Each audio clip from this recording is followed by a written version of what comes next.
ನಮಸ್ತೆ ನವಕರ್ನಾಟಕ ಟಿವಿಗೆ ಸ್ವಾಗತ. ನವಕರ್ನಾಟಕ ಟಿವಿ ಜನಪರ ನ್ಯಾಯಪರ. ನೀವಿನ್ನ ನಮ್ಮ ಚಾನೆಲ್ ಸಬ್ಸ್ಕ್ರೈಬ್ ಮಾಡಿಲ್ಲ ಅಂದ್ರೆ ಈ ಕೂಡಲೇ ಲೈಕ್ ಮಾಡಿ, ಶೇರ್ ಮಾಡಿ, ಸಬ್ಸ್ಕ್ರೈಬ್ ಮಾಡಿ, ತಪ್ಪದೆ ಬೆಲ್ ಐಕಾನ್ ಕ್ಲಿಕ್ ಮಾಡಿ. ಸಿದ್ದನಕೊಳ್ಳದ ಶ್ರೀ ಡಾಕ್ಟರ್ ಶಿವಕುಮಾರ್ ಅವರ ಭವಿಷ್ಯವಾಣಿ ನಿಜವಾಯಿತು.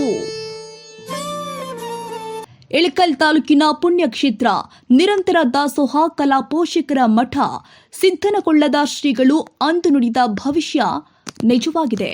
ಹೌದು, ಬಾಗಲಕೋಟೆ ಜಿಲ್ಲೆಯ ಪ್ರಭಾವಿ ನಾಯಕ, ನೇರ ಮಾತುಗಾರ, ಹುನಗುಂದ ಮತಕ್ಷೇತ್ರದ ಜನಪ್ರಿಯ ಶಾಸಕ ವಿಜಯಾನಂದ ಕಾಶಪ್ಪನವರು 2023ರಲ್ಲಿ ಎರಡನೇ ಸಲ ಶಾಸಕರಾಗಿ ಆಯ್ಕೆಗೊಂಡ ಬೆನ್ನಲ್ಲೇ ನೇರವಾಗಿ ಸಿದ್ದನಕೊಳ್ಳದ ಶ್ರೀ ಡಾಕ್ಟರ್ ಶಿವಕುಮಾರ್ ಮಹಾಸ್ವಾಮಿಗಳಿಗೆ ಭೇಟಿ ಕೊಟ್ಟು ಆಶೀರ್ವಾದ ಪಡೆದುಕೊಂಡ ಸಂದರ್ಭದಲ್ಲಿ ಶ್ರೀಗಳು ಶಾಸಕರಿಗೆ ಭವಿಷ್ಯದ ವಾಣಿ ಹೇಳಿದ್ರು.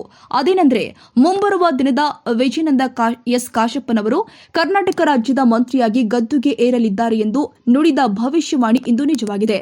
ಕರ್ನಾಟಕ ರಾಜ್ಯದ ನೂತನ ಮುಖ್ಯಮಂತ್ರಿಗಳು ಆದ ಡಿಕೆ ಶಿವಕುಮಾರ್ ಅವರ ಎರಡನೇ ಸಚಿವ ಸಂಪುಟದಲ್ಲಿ ಹುನಗುಂದ ಮತಕ್ಷೇತ್ರದ ಶಾಸಕ ವಿಜಯಾನಂದ ಕಾಶಪ್ಪನವರು ರಾಜಭವನದಲ್ಲಿ ನೂತನ ಸಚಿವರಾಗಿ ಪ್ರಮಾಣವಚನ ಸ್ವೀಕರಿಸಿದರು.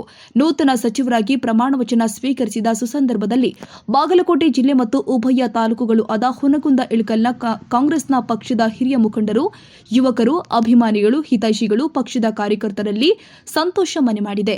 ಈ ಸಂದರ್ಭದಲ್ಲಿ ಅಭಿಮಾನಿಗಳು ಸಿಹಿ ಹಂಚಿ ಪಟಾಕಿ ಸಿಡಿಸಿ ಸಂಭ್ರಮಪಟ್ಟಿದ್ದಾರೆ. ನಾನು ವಿಜಯಾನಂದ ಶಿವಶಂಕರಪ್ಪ ಕಾಶ್ಯಪ್ನವರು ಎಂಬುವ ಹೆಸರಿನ ನಾನು ಕಾನೂನಿನ ಮೂಲಕ ಸ್ಥಾಪಿತವಾದ ಭಾರತದ ಸಂವಿಧಾನದ ವಿಷಯದಲ್ಲಿ ನಿಜವಾದ ಶ್ರದ್ಧೆ ಮತ್ತು ನಿಷ್ಠೆಯಿಂದ ಹೊಂದಿರುತ್ತೇನೆ ಎಂದು ನಾನು ಭಾರತದ ಸಾರ್ವಭೌಮತ್ವವನ್ನು ಮತ್ತು ಅಖಂಡತೆಯನ್ನು ಎತ್ತಿ ಹಿಡಿಯುತ್ತೇನೆ ಎಂದು ಮತ್ತು ಕರ್ನಾಟಕ ರಾಜ್ಯದ ಮಂತ್ರಿಯಾಗಿ ನನ್ನ ಕರ್ತವ್ಯಗಳನ್ನು ಶ್ರದ್ಧಾಪೂರ್ವಕವಾಗಿ ಮತ್ತು ಅಂತಃಪೂರ್ವಕವಾಗಿ ನಿರ್ವಹಿಸುತ್ತೇನೆ ಎಂದು ಭಯ ಅಲ್ವ ಪಕ್ಷಪಾತವಿಲ್ಲದೆ ರಾಗದ್ವೇಷವಿಲ್ಲದೆ ಎಲ್ಲ ಬಗೆಯ ಜನರಿಗೆ ಸಂವಿಧಾನಾತ್ಮಕವಾಗಿ ಮತ್ತು ಕಾನೂನಿನ ಅರಿವನ್ನು ಅನುಸಾರವಾಗಿ ನ್ಯಾಯಯುತವನ್ನೇ ಮಾಡುತ್ತೇನೆ ಎಂದು ಕೂಡಲ ಸಂಗಮನಾಥನಲ್ಲಿ ಮತ್ತು ಪಂಚಪೀಠಾಧೀಶ್ವರಲ್ಲಿ ಬುದ್ಧ, ಬಸವ, ಅಂಬೇಡ್ಕರ್ ಅವರ ಹೆಸರಿನಲ್ಲಿ ಮತ್ತು ದೇವರ ಹೆಸರಿನಲ್ಲಿ ಪ್ರಮಾಣವನ್ನು ಮಾಡುತ್ತೇನೆ.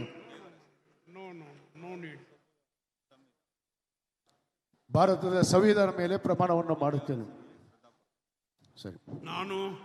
ನಾನು ವಿಜಯಾನಂದ ಶಿವಶಂಕರಪ್ಪ ಕಾಶ್ಯಪ್ನವರು ಎಂಬ ಹೆಸರಿನಾದ ನಾನು ಕರ್ನಾಟಕ ರಾಜ್ಯದ ಮಂತ್ರಿಯಾಗಿ ನನ್ನ ಪರ್ಯಾಲೋಚನೆ ತರಲಾಗದ ಅಥವಾ ನನಗೆ ತಿಳಿದು ಬರುವ ಎಲ್ಲ ವಿಷಯಗಳನ್ನು ರಾಜ್ಯದ ಮಂತ್ರಿಯಾಗಿ ನನ್ನ ಕರ್ತವ್ಯಗಳನ್ನು ಯುಕ್ತವಾಗಿ ನಿರ್ವಹಣಾ ಅಗತ್ಯ ಬಿದ್ದಲ್ಲಿ ಸಂದರ್ಭ ಬಂದದಲ್ಲಿ ಅನಿವಂತ ಯಾರಿಗೂ ಪ್ರತ್ಯಕ್ಷವಾಗಿ ಅಥವಾ ಪರೋಕ್ಷವಾಗಿ ತಿಳಿಸುವುದಿಲ್ಲ ಎಂದು ದೇವರ ಹೆಸರಿನಲ್ಲಿ ಪ್ರಮಾಣ ಮಾಡುತ್ತೇನೆ.